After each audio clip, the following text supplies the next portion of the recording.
हर हर महादेव, जय शिव शंकर। प्रथम पूजनीय भगवान गणेश को विघ्न हरने वाला देवता माना गया है। कहा जाता है कि भगवान गणेश का आशीर्वाद अत्यंत लाभदायक होता है। आज का दिन है बुधवार। भगवान गणेश की पूजा करने से भक्तों को कई लाभ मिलते हैं। बुधवार के दिन खासकर भगवान गणेश की पूजा करने से न सिर्फ बुद्धिमत्ता और ज्ञान में वृद्धि होती है, बल्कि जीवन में आ रही सभी प्रकार की विपत्तियां भी दूर हो जाती हैं। कहते हैं कि कुंडली में बुध दोष को दूर करने के लिए आज के दिन बुधवार का व्रत रखा जाता है। बुधवार की ये कथा सभी क्लेशों को समाप्त करने वाली है। महिलाएं खासकर अपने पति की लंबी आयु के लिए भगवान श्री गणेश की पूजा अर्चना किया करती हैं। ऐसी मान्यता है कि भगवान श्री गणेश की पूजा करने से उनके पतियों की आयु लंबी हो जाती है। साथ में ससुराल हमेशा खुशियों से भरा रहता है। वहाँ कोई भी दुख दरिद्रता कभी नहीं आती है। तो आइए जाने सुहाग की लंबी आयु देने वाले भगवान श्री गणेश की अद्भुत कथा।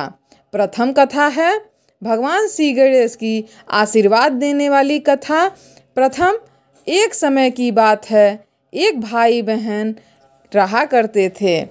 बहन का नियम था कि वह अपने भाई का चेहरा देखे बिना खाना नहीं खाती थी। उसका चेहरा देख करके ही खाना खाती थी। हर रोज वह सुबह उठती थी और जल्दी जल्दी सारा काम करके अपने भाई का मुंह देखने के लिए उसके घर जाती थी। एक दिन रास्ते में एक पीपल के नीचे गणेश जी की मूर्ति रखी थी।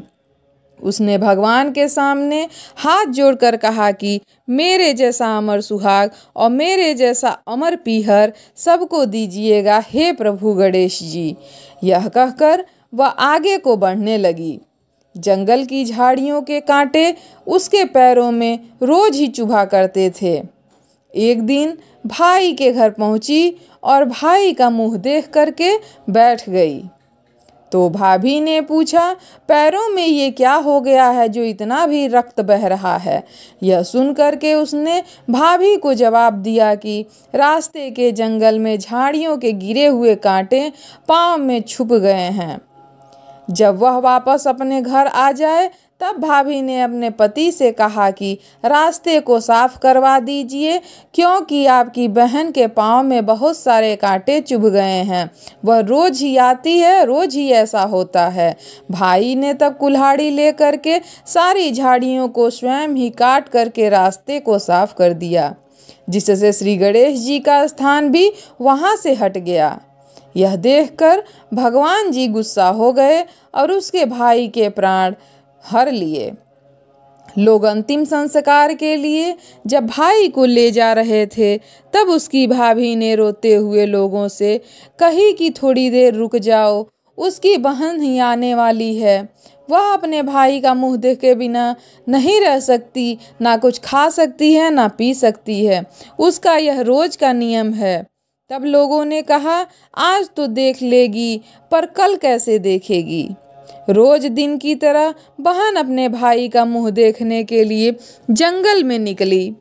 तब जंगल में उसने देखा कि सारा रास्ता साफ हुआ है। जब वह आगे बढ़ी तो उसने देखा कि सिद्धि विनायक श्री गणेश जी को भी वहां से हटा दिया गया है।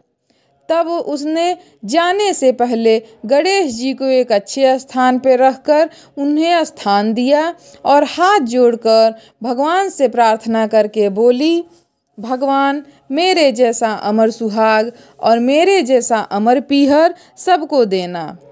और फिर बोल करके वह आगे अपने भाई से मिलने निकल गई। भगवान सोचने लगे, अगर इसकी नहीं सुनी तो हमें कौन मानेगा, हमें कौन पूछेगा, कौन मुझे पूजा करेगा? तब सिद्धि विनायक गणेश जी ने उसे आवाज़ दी, बेटी इस खेजड़ी की 7 पत्तियां ले जाकर और कच्चे दूध में घोलकर भाई के ऊपर छींटा मार देना, वह उठ करके बैठ जाएगा। यह सुन करके जब बहन पीछे मुड़ी तो वहाँ कोई नहीं था। फिर वह सोचने लगी कि ठीक है, जैसा सुना है वैसा ही मैं कर लेती हूँ। फिर वह 7 खेजड़ी की पत्तियाँ लेकर के अपने भाई के घर जा पहुँची। उसने देखा कि वहाँ कई लोग बैठे हुए हैं, भाभी भी बैठी बैठी रो रही है और भाई की लाश वहाँ रखी है। तब उसने उस पत्तियों को बताए हुए नियम के तहत भाई के ऊपर इस्तेमाल किया और छींटे मारे। तब भाई उठकर बैठ गया। भाई बोला, मुझे बहुत ही गहरी नींद आ गई थी। तब बहन बोली, यह नींद किसी दुश्मन को भी ना आए, और उसने सारी बात अपने भाई को बता डाली। तो मान्यता के अनुसार ये है कि गणेश जी की चमत्कारी कहानी पढ़ने सुनने से अपार सुख समृद्धि प्राप्त होती है। पूजा के बाद ये भी कहानी आप पढ़ सकते हैं। कथा नंबर 2। पौराणिक कथा के अनुसार समतापुर नगर में मधुसूदन नाम के एक व्यक्ति विवाह पास से ही बलरामपुर नाम की संगीता नाम की लड़की से हुआ था। एक बार जब मधुसूदन अपनी पत्नी को मायके से विदा करने की जिद पर अड़ गए, उस दिन बुधवार था। बुधवार के दिन यात्रा न करने के लिए सभी ने मधुसूदन को बहुत समझाया, उसके सास ससुर साले सालियों ने, लेकिन वो अड़ गए और पत्नी को विदा करा लाए। रास्ते में उसकी पत्नी को प्यास लग गई तो मधुसूदन रथ से उतर के पानी लेने चला गया।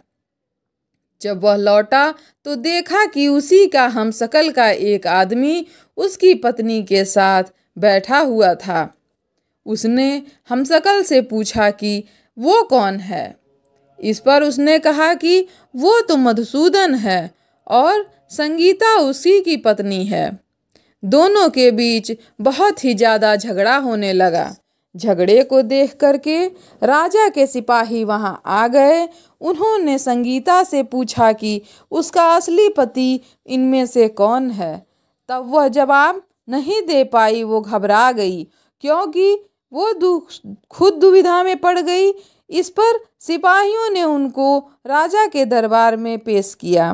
पूरी बात सुनने के बाद राजा ने दोनों को जेल में डालने का आदेश दे दिया। परेशान मधुसूदन ने बुध देव को याद किया। तभी आकाशवाणी हुई कि मधुसूदन, तुमने अपने ससुर उनके परिवार की बात नहीं मानी है, बुधवार को यात्रा की है। यह सब भगवान बुधदेव के नाराज होने से हो गया है।